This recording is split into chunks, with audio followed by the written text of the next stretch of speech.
নমস্কার বন্ধুরা, সকলে কেমন আছেন? আশা করছি ভালো আছেন, সুস্থ আছেন। আমরাও সকলে ভালো আছি। ভিডিওটি এখন থেকে শুরু করলাম। ছেলে স্কুল যাবে ওইজন্য সকালে রান্না বসিয়ে দিয়েছি শাশুড়ি বৌমা মিলে। আমি রান্না করছি আর মা এখানে রান্নার জন্য সবজিগুলো কেটে দিচ্ছে। আজকে রান্না হবে মাংস আর পুঁই শাক। মা একজনদের বাড়ি থেকে পুঁই শাক নিয়ে এসেছে।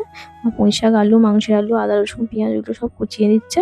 আর আমি একটু রসুন ছাড়িয়ে দিলাম। ১ম এ দেখতে পেলাম যে রসুনটা ছাড়িয়ে নিচ্ছি। তারপরে যে আদাগুলো বেটে দিল, মসলা করে দিল। আমি এখন একদিকে ভাত আর একদিকে মাংসটা বসিয়ে দিয়েছি। কারণ ছেলে ১০টার সময় মানে খেয়ে স্কুল যাবে। তো ওই জন্য তাড়াতাড়ি করে রান্না করতে হবে। দুজন মিলে রান্না করে তাহলে তাড়াতাড়ি হয়ে যাবে।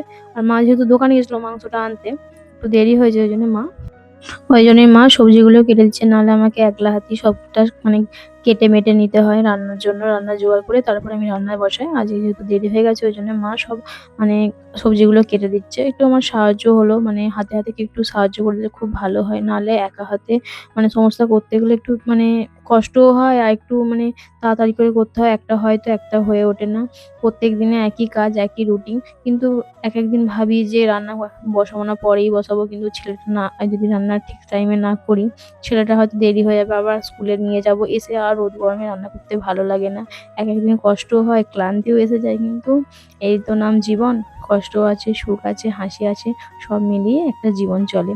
তো সুখ দুঃখ নিয়েই সংসার। আর আমার সংসারে এই যে আমার ছেলে, সবথেকে আগে হচ্ছে আমার ছেলে। কারণ ওকে রান্না করে খাইয়ে দাইয়ে স্কুলে পাঠাতে হবে। ওটা হচ্ছে আমার একমাত্র এখন ১ম লক্ষ্য। তো ছেলেকে স্কুলে দিয়ে এসে তারপর ছেলের আজকে ৫ বছরের টিকা আছে। ওইজন্য ছেলেকে স্কুলে দিয়ে এসে পোলিও কার্ডটা বাড়িতে আনতে এসেছিলাম। ছেলে যেখানে স্কুলে পড়ে সেখানেই না, তার পাশেই হেলথ সেন্টারটা। ওইজন্য আর স্কুলটা কামাই করেনি। ভাবলাম যে স্কুল কামাই করে কি হবে? ওখানে যেহেতু সেন্টারটা, তাই জন্য স্কুলে যাক, টিফিনে ওখান থেকে ছুটি করিয়ে আর মানে টিকাটা নিয়ে তারপর বাড়ি চলে আসবো। এই দেখুন বাবুকে স্কুল থেকে নিয়ে যেয়ে সেন্টারে নিয়ে যাচ্ছে এখন। এই দেখুন আমাদের এটা হচ্ছে হেলথ সেন্টার। হেলথ সেন্টারে নিয়ে যেয়ে বাবুর টিকাটা দিয়ে দিলাম ৫ বছরের। বাবু টিকা নেওয়ার পর খুব কাঁদছে। বাবুর একটা ৫ বছরের ইনজেকশন হলো।